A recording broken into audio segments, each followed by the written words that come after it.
2025-26 ஆண்டுக்கான மானிய கோரிக்கைகள் மீது விவாதமும் வாக்கெடுப்போம். 28/4/2025 நாளன்று முன்மொழியப்பெற்ற மானிய கோரிக்கைகள் மற்றும் அவற்றின் மீது முன்மொழியப்பெற்ற வெட்டு தீர்மானங்கள் ஆகியவற்றின் மீதான விவாதத்திற்கு பதிலுரை மற்றும் வாக்கெடுப்பு. பதிலுரை மாண்புமிகு முதலமைச்சர் அவர்கள். மாண்புமிகு பேரவைத் தலைவர் அவர்களே, திராவிட முன்னேற்றக் கழகம் 6வது முறையாக ஆட்சி அமைச்சு 4வது ஆண்டை நிறைவு செஞ்சு 5வது ஆண்டில் அடியெடுத்து வைக்கும் பொற்காலம் விரைவில் தொடங்கப் போகிறது. முத்துவேல், கருணாநிதி, ஸ்டாலினும் நான் பொறுப்பேற்ற மே 7க்கு இன்னும் 7 நாள் தான் இருக்கின்றன. இந்த நேரத்தில் இதுவரை செயல்படுத்தி இருக்கக்கூடிய திட்டங்களால், செஞ்சிருக்கக்கூடிய சாதனைகளால் 7வது முறையும் தமிழ்நாட்டில் திமுக ஆட்சிதான் அமையும் என்ற நம்பிக்கை எனக்கு நிறையவே இருக்கிறது. என்னோட 60 ஆண்டு கால பொது வாழ்க்கையை ஒரே சொல்ல குறிப்பிடுற மாதிரி தலைவர் கலைஞர் அவர்கள் ஸ்டாலின் என்றால் உழைப்பு, உழைப்பு, உழைப்பு என்று சொன்னார். அவர் இன்னைக்கு நம்மோடு இருந்திருந்தால் ஸ்டாலின் என்றால் சாதனை, சாதனை, சாதனைன்னு நெஞ்சு நிமித்தி கம்பீரமாக சொல்லியிருப்பார் என்பதை நான் ரொம்ப பணிவோடு சொல்லிக்கிறேன். ஏன்னா தலைவர் கலைஞர் இப்பொழுது இருந்தால் என்னவெல்லாம் செஞ்சிருப்பார்னு யோசித்து தான் ஒவ்வொரு நாளும் நான் செயல்படுகிறேன், திட்டங்களை தீட்டுகிறேன். தலைவர் கலைஞரின் எண்ணங்கள் தான் இந்த அரசினுடைய செயல்கள். அந்த செயல்களால் விளைஞ்சது தான் இத்தனை சாதனைகள் என்பதை பெருமையோடு சொல்லிக்கிறேன். கடந்த ஆட்சியாளர்கள் செஞ்ச நிர்வாக சீர்கேட்டால் நிர்வாக கட்டமைப்புகள் தரைமட்டத்திற்கு போய் கட்டாந்தரையில் ஊர்ந்துக்கிட்டு இருந்துச்சு. ஊர்ந்து கொண்டிருந்த இந்த இழிவை போக்கி தலை நிமிர்ந்த தமிழ்நாட்டை உருவாக்க தமிழ்நாட்டு மக்கள் திராவிட முன்னேற்றக் கழகத்தை ஆட்சி பொறுப்பில் அமர்த்தினார்கள். மக்களுடைய நம்பிக்கைக்கேற்ப தமிழ்நாடு இன்னைக்கு எல்லா துறைகளிலும் தலை நிமிர்ந்து நெஞ்சு நிமிர்த்தி இந்த மாமன்றத்தில் துணிச்சலோட நான் பெருமையோடு சொல்கிறேன். இது சாதாரண சாதனை இல்லை, கடும் உழைப்பால் விளைந்த சாதனை. இதுவரை தமிழ்நாடு பார்க்காத சாதனை. இன்னும் சொல்லணும்னா இந்தியாவோட எந்த மாநிலமும் செய்யாத சாதனை. நம்ம திராவிட மாடல் அரசில் தமிழ்நாடு அடைந்திருக்கக்கூடிய உயரத்தின் அளவை, தமிழ்நாடு செஞ்சிருக்கக்கூடிய சாதனைகளை மிகவும் அன்போடு, பண்போடு, அடக்கத்தோடு இந்த மாமன்ற உறுப்பினர்களுக்கு பட்டியலிட்டு சொல்ல விரும்புகிறேன். 2024-25 ஆண்டில் இந்தியாவிலே நம்பர் 1ஆக தமிழ்நாடு 9.69 விழுக்காடு பொருளாதார வளர்ச்சி அடைஞ்சிருக்கு. இதுவரை தமிழ்நாட்டு வரலாற்றிலே இந்த அளவுக்கு வளர்ச்சி அடைஞ்சதில்லை. இது நான் சொல்லலை, எல்லா வகையிலும் தமிழ்நாட்டுக்கு என்றால் ஓரவஞ்சனையோடு செயல்படும் ஒன்றிய அரசின் புள்ளி விவரங்களே சொல்லியிருக்கு. நம்மோட வளர்ச்சி 9.69 விழுக்காடு. ஆனால் ஒட்டுமொத்த இந்தியாவோட வளர்ச்சி எவ்வளோ தெரியுமா? 6.5 விழுக்காடு. இதுதான் சாதனை. தமிழ்நாட்டோட ஜிஎஸ்டிபி 17,23,698 கோடியாக உயர்ந்திருக்கு. தமிழ்நாட்டோட தனிநபர் வருமானம் 2024-25 ஆண்டில் 3,58,000 ரூபாய்.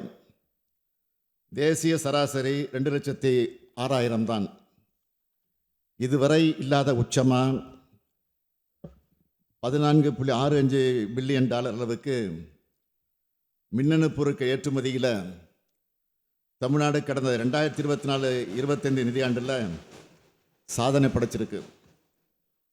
இந்தியாவிலிருந்து ஏற்றுமதி செய்யப்படும் ஒட்டுமொத்த எலக்ட்ரானிக் ஏற்றுமதி அளவில் தமிழ்நாடு மட்டுமே 41.23 விழுக்காடு பங்கு வகிக்குது. அதாவது கிட்டத்தட்ட பாதி அளவு. கடந்த 4 ஆண்டுகளில் 5,80,000 கோடி ரூபாய் வணிக வரியாக வந்திருக்கிறதே நம்முடைய வளர்ச்சிக்கான சான்று. அகில இந்திய அளவில் 50 விழுக்காடு அரசு மேல்நிலைப் பள்ளிகளில் தான் அறிவியல் ஆய்வக வசதிகள் இருக்குது. ஆனால் நம்ம தமிழ்நாட்டில் 98.3 விழுக்காட்டு பள்ளிகளில் இந்த வசதி இருக்குது.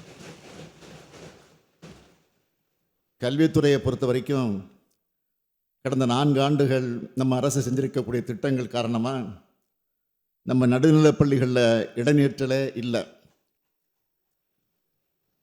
இந்திய அளவு 28.4 விழுக்காடாக இருக்கிற உயர்கல்வி சேர்க்கை விகிதம் தமிழ்நாட்டில் 47 விழுக்காடாக உயர்ந்திருக்கு. அதிகமாக பிஹெச்டி பண்ணுற மாணவர்கள் தமிழ்நாட்டில் தான் அதிகம். மாண்புமிகு பேரவைத் தலைவர் அவர்களே, என்ஐஆர்எஃப் ரேங்கில் சிறந்த 100 கல்வி நிறுவனங்களில் தமிழ்நாட்டில் இருக்கிற 18 நிறுவனங்கள் இடம்பெற்றுள்ளன. மிக சிறந்த 100 பல்கலைக்கழகங்களில் 22 பல்கலைக்கழகங்கள் தமிழ்நாட்டில் இருக்குது. நிதி ஆயோக் வெளியிட்ட நிலையான வளர்ச்சி இலக்குகளுக்கான குறியீட்டில் தமிழ்நாடு 2வது இடத்தில் இருக்குது. தமிழ்நாட்டோட சமூக பொருளாதார வளர்ச்சியை ஒன்றிய அரசின் பொருளாதார ஆலோசனை குழு அறிக்கை தாக்கல் செஞ்சிருக்கு.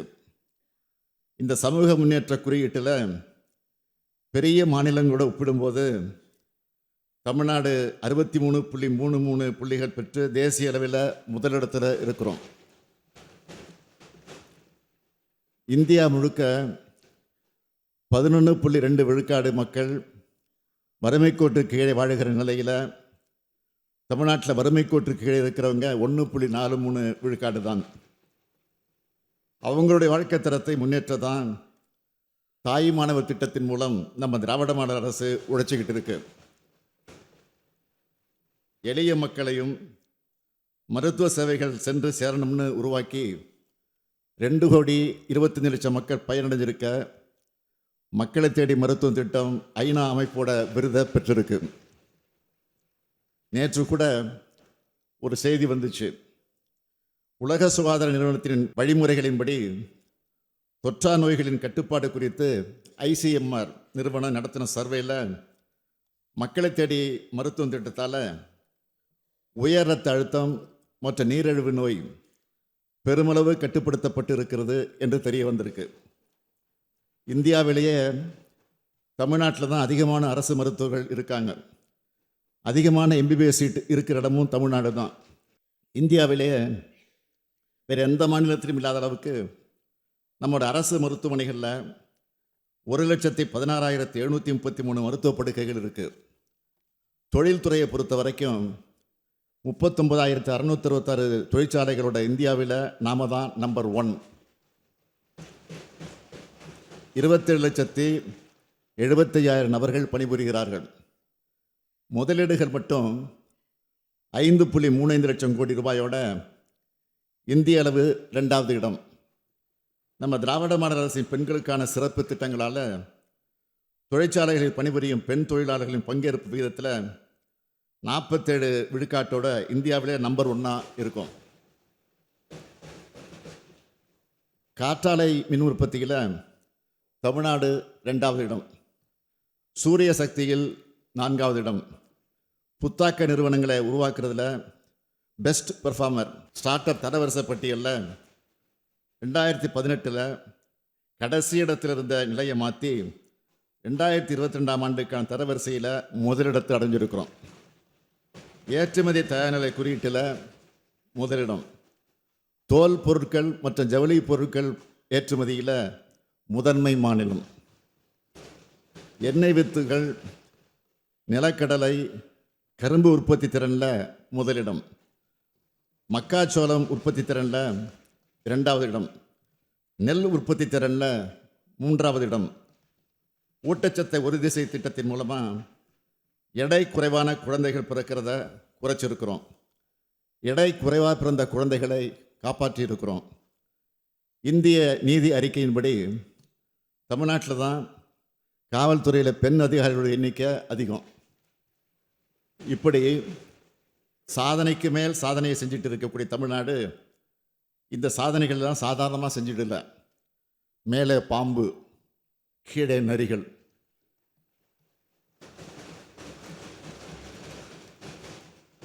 மேலே பாம்பு, கீழே நரிகள்.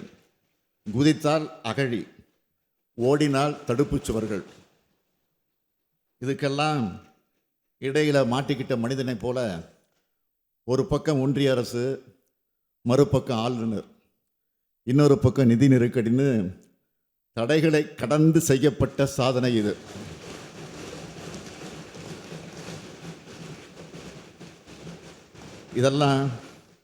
இதெல்லாம் ஸ்டாலின் என்ற தனி மனிதனோட சாதனைகள் அல்ல. என்னோட அமைச்சரவை அதிகாரிகள் அவருடைய கூட்டு உழைப்புக்கு கிடைச்ச பலன். எல்லாத்திலையும் என்னை முன்னிலைப்படுத்திக்கணும்னு நினைக்கிறவன் இல்லைன்னா ஒரு கட்சியினுடைய அரசல்ல, ஒரு கொள்கையினுடைய அரசன்னு நான் குறிப்பிட்டேன். அப்படித்தான் செயல்பட்டு வரோம். இதுவரை இருந்த அரசுகளை காமராஜர் அரசு, அண்ணா அரசு, கலைஞர் அரசு, எம்ஜிஆர் அரசுன்னு சொல்கிறது வழக்கம். அந்த வரிசையில் இதனை ஸ்டாலின் அரசுன்னு சொல்லிக்கொள்ளாமல் திராவிட மாடல் அரசுன்னு நான் குறிப்பிட்டேன். ஒரு தனி மனிதனின் ஆட்சி அல்ல, ஒரு தத்துவத்தின் ஆட்சி என்பதன் அடையாளமாகத்தான் திராவிட மாடல் அரசுன்னு சொன்னேன். என்னை பொறுத்த வரைக்கும் கொள்கையும் இயக்கமும் தான் முன்னிலை பெறணும், வலிமை பெறணும். மாண்புமிகு பேரவைத் தலைவர் அவர்களே, தமிழ்நாடே சமத்துவபுரம் ஆகணும்னு திராவிட கொள்கை நெஞ்சிலே ஏந்தி இலக்குகளை நிர்ணயித்து திட்டங்களை தீட்டுகிறோம். நம்முடைய தமிழ் சமூகம் சிந்தனையால், பண்பாட்டால், பழக்க வழக்கங்களால் உயர்வடையணும். ஏற்றத்தாழ்வற்ற மனித உரிமையை சமூகமாக வளரணும். சுயமரியாதை, சமூக நீதி, சமத்துவம், சகோதரத்துவம், மதச்சார்பின்மை, கூட்டாட்சி கருத்தியல், அதிக அதிகாரங்களை கொண்ட மாநிலங்கள், அதுக்காகத்தான் உழைக்கிறோம். கடந்த மார்ச் 14 அன்று நிதிநிலை அறிக்கையும் 15ஆம் நாள் வேளாண் நிதிநிலை அறிக்கையும் தாக்கல் செஞ்சோம். அதைத் தொடர்ந்து நம்முடைய அவை முன்னவர் மூத்த அமைச்சர் அண்ணன் துரைமுருகன் அவருடைய நீர்வளத்துறையோட மானிய கோரிக்கை தொடங்கி வரிசையாக ஏப்ரல் மாதம் முழுக்க துணை முதலமைச்சர் உள்ளிட்ட அனைத்து அமைச்சர்களும் தங்களுடைய துறைகள் சார்பிலான மானிய கோரிக்கைகளை தாக்கல் செஞ்சுருக்கிறாங்க. அந்த துறைகள் சார்பில் பல்வேறு திட்டங்களை அறிவிச்சிருக்கிறாங்க. விவாதங்களுக்கு பதிலளித்து பேசுகிறப்போ கூட பல்வேறு அறிவிப்புகளை செஞ்சுருக்கிறாங்க. இதெல்லாம் அறிவிப்புகள் மட்டும் இல்லை, தமிழ்நாட்டின் வளர்ச்சி பாதைக்கான மைல் கற்கள். யார் சிறப்பாக செயல்படுறதுன்னு ஒவ்வொரு துறைக்கிடையிலையும் போட்டி போட்டு கொண்டு செயல்படுறாங்க. ஒவ்வொரு துறையும் வெல்லும் துறையாக செயல்பட்டு வர்றதை இந்த மாமன்ற உறுப்பினர்கள் நன்கு அறிவார்கள். அனைத்து துறை வளர்ச்சி, அனைத்து மாவட்ட வளர்ச்சின்னு குறிப்பிட்டு திட்டங்களை தீட்டியிருக்கிறோம். ஏப்ரல் மாதம் முழுக்க தமிழ்நாட்டுக்கு ஏற்றமளிக்கிற மாதமாக அமைஞ்சதுனால மகிழ்ச்சியாகவும் மனநிறைவாகவும் நான் இருக்கேன். மாண்புமிகு அமைச்சர் பெருமக்கள் இந்த மாமன்றத்தில் பேசும்போது தமிழ்நாடு எந்தெந்த வகைகளெல்லாம் வளர்ந்துருக்கு, அவங்களுடைய துறைகள் எவ்வளோ வளர்ந்துருக்குன்னு பெருமையோடு குறிப்பிட்டு பேசினாங்க. அவங்க எல்லாருக்கும் என்னுடைய பாராட்டுக்கள், வாழ்த்துக்கள்.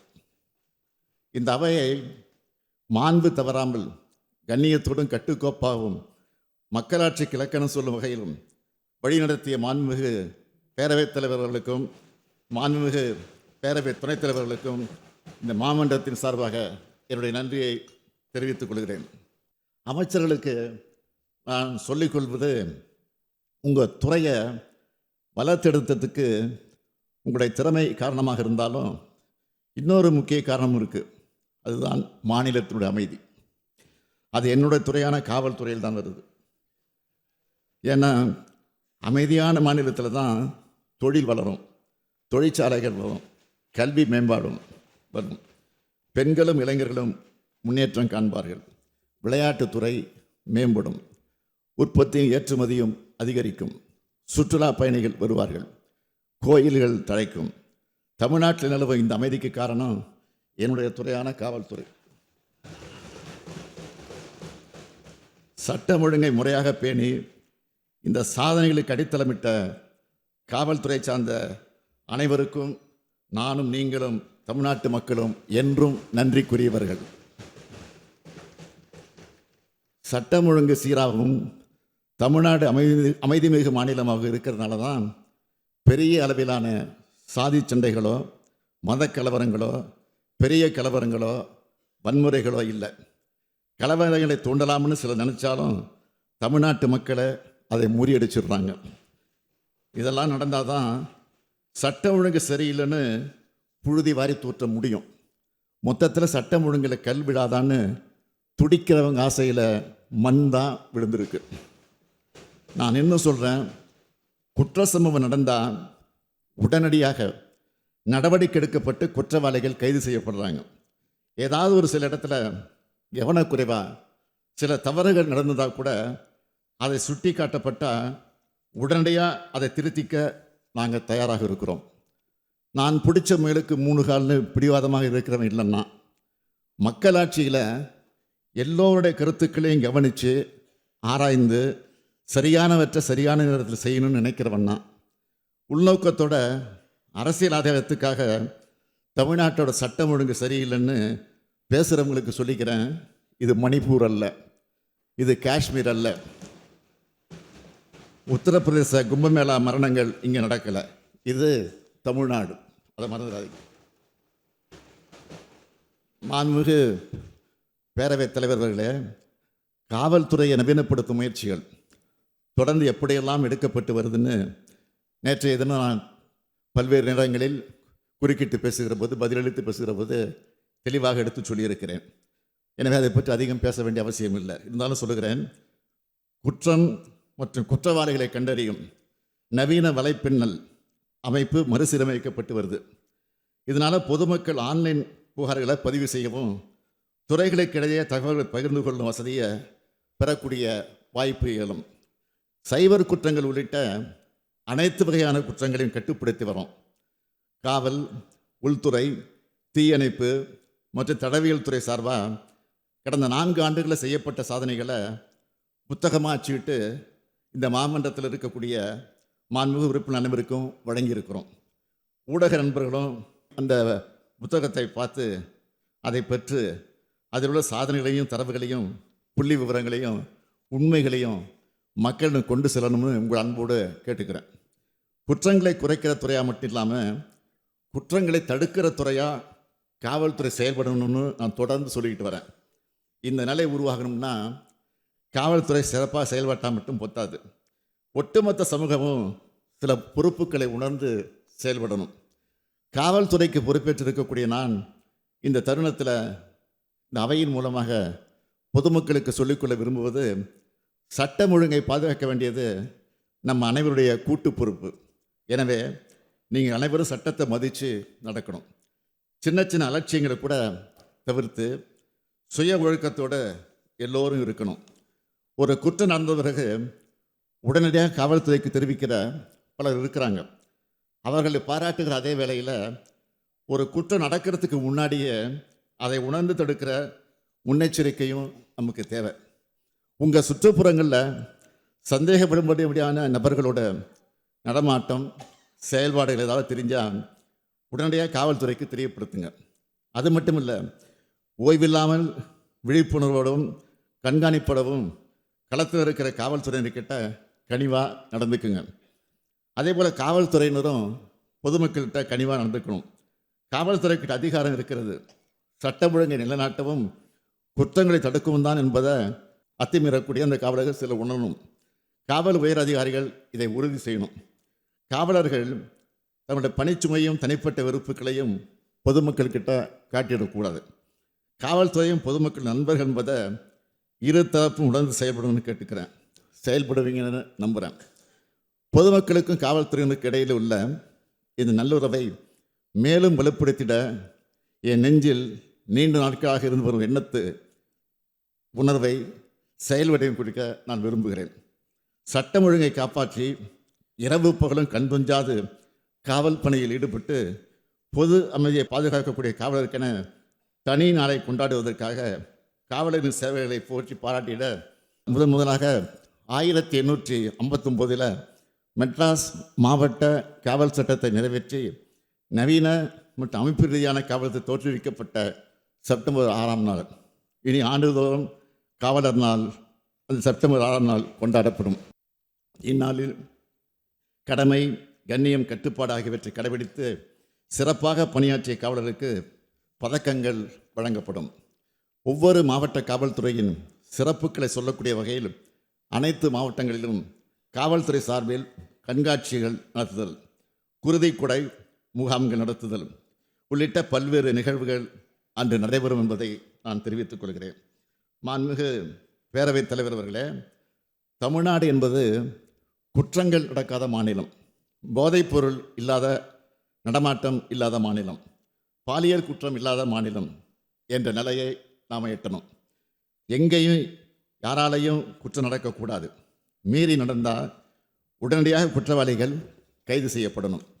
சட்டத்தின் முன்னாடி நிறுத்தப்பட்டு உடனடியாக தண்டனை பெற்று தரப்படணும். இந்த உறுதிமொழியை நான் மட்டும் எடுத்தால் போதாது, காவல்துறையோட உயரதிகாரி எடுத்தால் மட்டும் போதாது, ஒவ்வொரு காவலரும் எடுக்கணும்.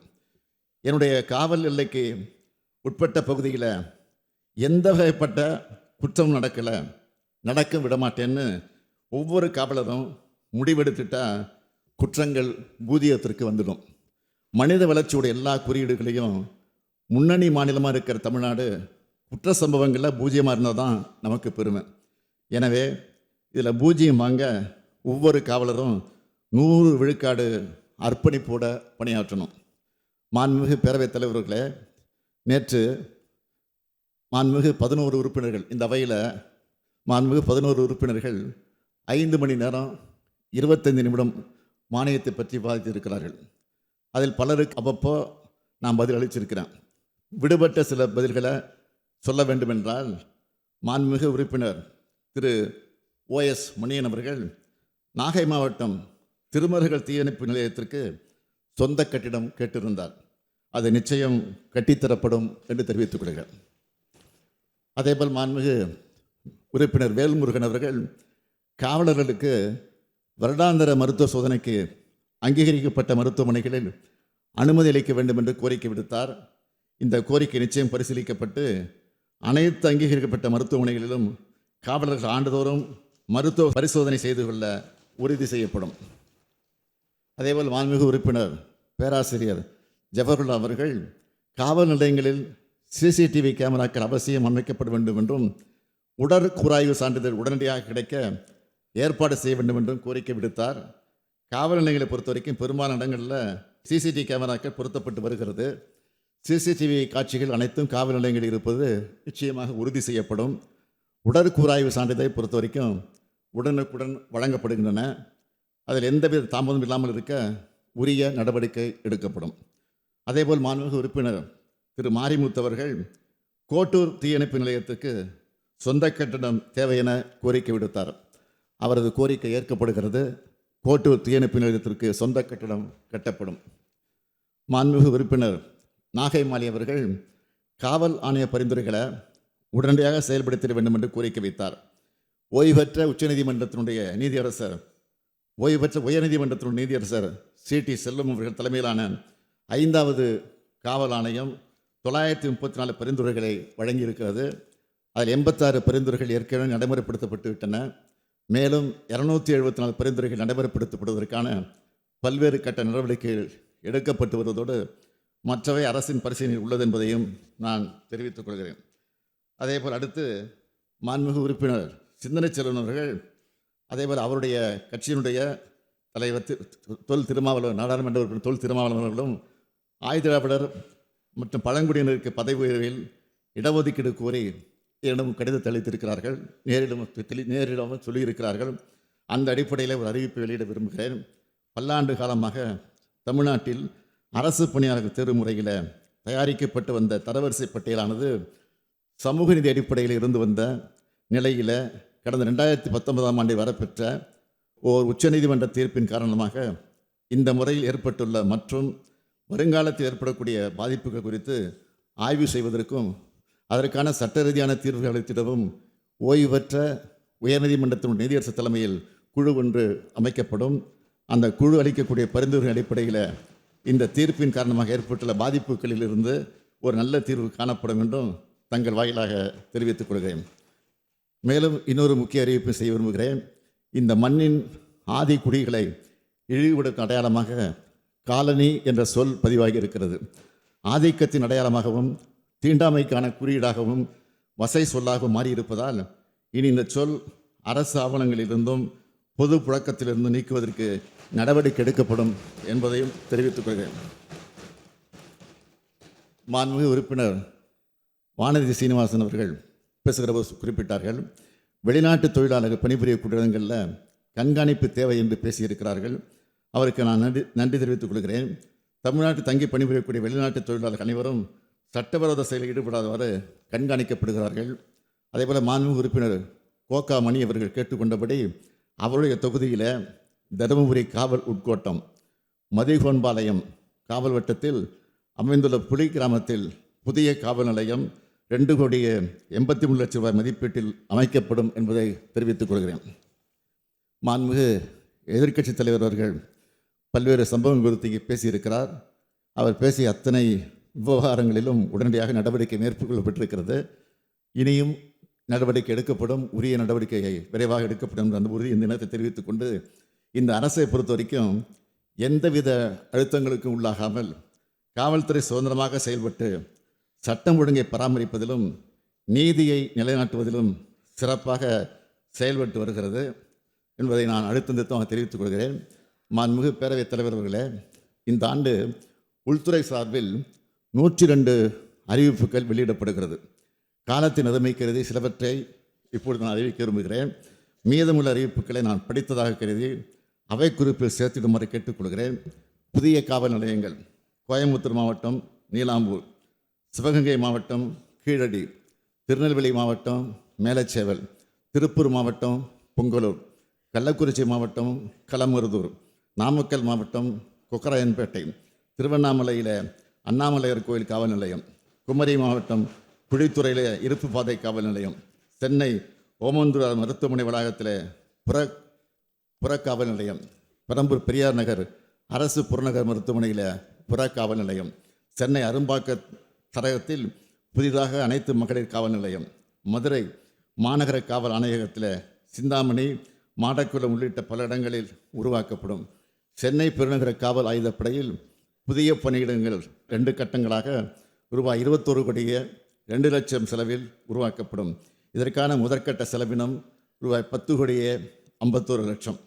280 காவல் ஆய்வாளர் பணியிடங்கள் கூடுதலாக உருவாக்கப்பட்டு சார்பு ஆய்வாளர் தலைமையிலான காவல் நிலையங்கள் ஆய்வாளர் தலைமையிலான காவல் நிலையங்களாக தரம் உயர்த்தப்படும். நீலகிரி மாவட்டத்தில் உதகமண்டலத்தில் 90 ஆயுதப்படை காவல் குடியிருப்புகள் மற்றும் தருமபுரியில் 134 ஆயுதப்படை காவல் குடியிருப்புகள் 101,35,00,000 ரூபாய் செலவிலே கட்டப்படும்.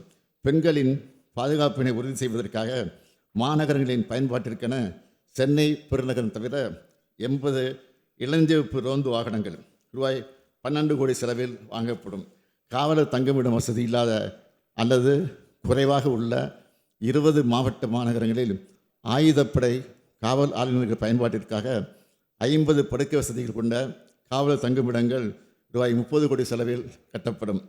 நுண்ணறிவு பிரிவின் கீழ் புதிதாக உருவாக்கப்பட்ட கோயம்புத்தூர் தீவிரவாத தடுப்பு பிரிவிற்கு கோவை மாநகரத்தில் ரூபாய் 5,98,00,000 செலவில் அலுவலக கட்டடம் கட்டப்படும். சார்நிலை காவல் அதிகாரிகள் மற்றும் காவல் நிலைய அதிகாரிகளுக்காக 350 4 சக்கர வாகனங்கள் ரூபாய் 38,85,00,000 ரூபாய் செலவில் வாங்கப்படும். தடய அறிவியல் துறையின் சீன் ஆஃப் கிரைம் விசாரணை முறையை வலுப்படுத்துவதற்கு ஏதுவாக 50 நடமாடும் தடவைகள் அறிவியல் வாகனங்களும் அவற்றுக்கு தேவையான மனிதவளம், எரிபொருள் மற்றும் பராமரிப்பு செலவுகள் ஆகியவற்றுக்கென ரூபாய் 38,25,00,000 வழங்கப்படும். புதிய தீயணைப்பு மற்றும் மீட்பு பணிகள் நிலையங்கள் திருவண்ணாமலை மாவட்டம் அண்ணாமலையார் திருக்கோவில், பெரம்பலூர் மாவட்டம் வேப்பந்தட்டை, வேலூர் மாவட்டம் பள்ளிகொண்டா, விழுப்புரம் மாவட்டம் கண்டமங்கலம், கரூர் மாவட்டம் குளித்தலை, கிருஷ்ணகிரி மாவட்டம் சூளகிரி, கன்னியாகுமரி மாவட்டம் ராஜாக்கமங்கலம் ஆகிய 7 இடங்களில் ரூபாய் 16,80,00,000 செலவில் அமைக்கப்படும். தீ விபத்து அதிகமாக ஏற்படக்கூடிய பகுதிகளில் உள்ள தீயணைப்பு மற்றும் மீட்பு பணி நிலையங்களுக்கு ரூபாய் 5 கோடி செலவில் 5 பெரும தண்ணீர் லாரிகள் கொள்முதல் செய்து வழங்கப்படும். கோயம்புத்தூர் தீயணைப்பு மற்றும் மீட்பு பணிகள் நிலைய வளாகத்தில் ரூபாய் 27,22,00,000 செலவில் 72 பணியாளர் குடியிருப்புகள் 2 கட்டங்களாக கட்டப்படும். தீயணைப்பு மற்றும் மீட்பு பணிகள் துறையில் திருச்சியை தலையிடமாக கொண்ட மத்திய மண்டலத்தை 2ஆக பிரித்து விழுப்புரத்தை தலைமையிடமாக கொண்டு ஒரு புதிய மண்டலம் உருவாக்கப்படும். மாண்புமிகு பேரவைத் தலைவர் அவர்களே, கடந்த மார்ச் 14ஆம் நாள் இந்த கூட்டத்தொடர் தொடங்குச்சு. நான் மட்டுமல்ல, பெரும்பாலான அமைச்சர்கள் பெருமக்களும் மாண்புமிகு உறுப்பினர்கள் பலரும் எல்லா நாளும் அவைக்கு வந்திருக்கிறாங்க. விவாதங்களில் பங்கெடுத்து பதிலளிச்சிருக்கிறோம், பேசியிருக்கிறோம். கேள்வி நேரம், கவன ஈர்ப்பு தீர்மானம், மானிய கோரிக்கை விவாதம், பதில் உரைன்னு மிக சிறப்பாக தங்களுடைய கடமையை ஆற்றியிருக்காங்க. ஜனநாயக பண்போடு இந்த அவையை நடத்த துணை நின்ற அத்தனை பேருக்கும் என்னுடைய இதயமார்ந்த நன்றி. இந்த ஜனநாயக பண்பு எல்லா நாளும் தொடரணும்னு மாண்புமிகு எதிர்க்கட்சி உறுப்பினர்கள் உள்ளிட்ட அனைவரையும் நான் கேட்டுக்கிறேன். 100 ஆண்டு பாரம்பரியம் கொண்ட தமிழ்நாடு சட்டமன்றத்தோட மாண்பை காப்பது தான் நம்ம அனைவருடைய முதல் கடமை. அந்த கடமையில் எந்த இடத்துலையும் தவறிவிடக்கூடாது என்பதில் நான் மிக கவனமாக இருக்கிறேன். என்னை பொறுத்த வரைக்கும் வாக்களித்த மக்களுக்கு உண்மையாக இருக்கணும் என்பதில் மிக கவனமாக இருக்கேன். அதனால தான் கடந்த 4 ஆண்டுகளில் தலைமுறைகளை கடந்தும் பயனளிக்கக்கூடிய ஏராளமான திட்டங்களை நிறைவேற்றியிருக்கோம். இந்த திட்டங்கள் எல்லாம் ஸ்டாலின் பேர் அல்ல, திராவிட மாடல் அரசின் பேரை சொல்லும்.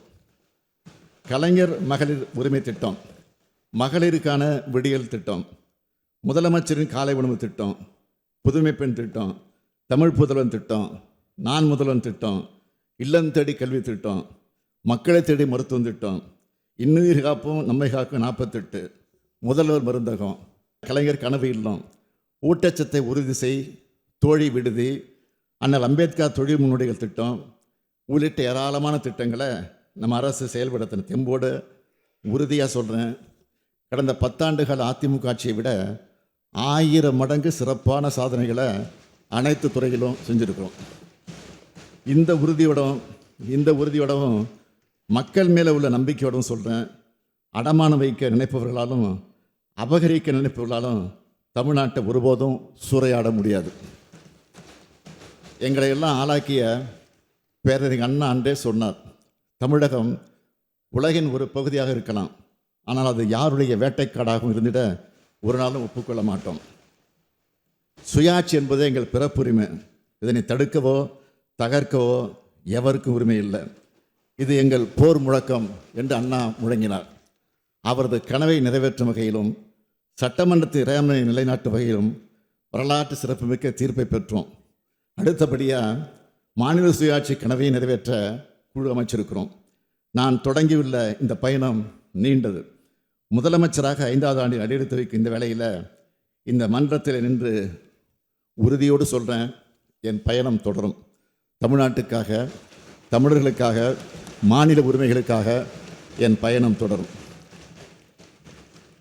இதுவரை பார்த்தது திராவிட மாடல் அரசின் பார்ட் 1 தான்.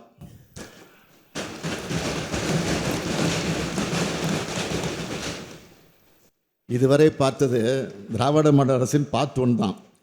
2026 வெர்ஷன் 2.2 லோடிங், அதில் இன்னும் சாதனைகளை படைப்போம்.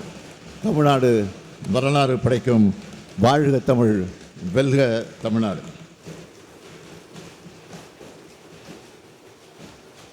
மாண்புமிகு பேரவைத் தலைவர்களே, மாண்புமிகு உறுப்பினர்களால் வழங்கப்பட்டிருக்கக்கூடிய கோரிக்கை எண் 22 காவல் பற்றிய மானிய கோரிக்கையின் மீதான வெட்டு தீர்மானங்களையும், கோரிக்கை எண் 23 தீயணைப்பு மற்றும் மீட்பு பணிகள் குறித்த வெட்டு தீர்மானங்களையும் நான் படித்து பார்த்தேன்.